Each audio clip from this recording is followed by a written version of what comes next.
അവർ രണ്ട് മുന്നണികളും എതിർത്തിട്ടും കേരളത്തിലെ എല്ലാ സമുദായ സംഘടനകളും സാംസ്കാരിക സംഘടനകളും ചലച്ചിത്ര താരങ്ങളും എല്ലാവരും ഇതിന് അനുകൂലമായിട്ട് രംഗത്ത് വന്നിരിക്കുകയാണ്.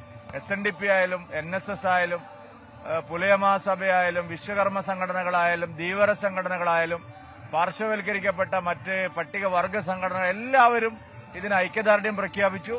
ക്ഷേത്രങ്ങളിൽ ഭക്തജനങ്ങളുടെ വലിയ തിരക്കാണ് കാലത്ത് മുതൽ. പ്രാണപ്രതിഷ്ഠ കേരളം ഏറ്റെടുത്തു.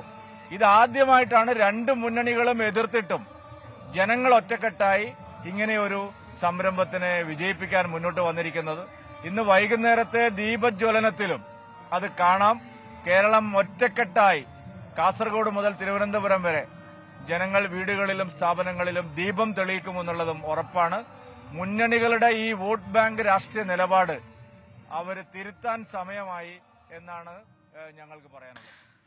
BJP സംസ്ഥാന അധ്യക്ഷൻ കെ സുരേന്ദ്രൻ മാധ്യമങ്ങളോട് സംസാരിക്കുകയായിരുന്നു.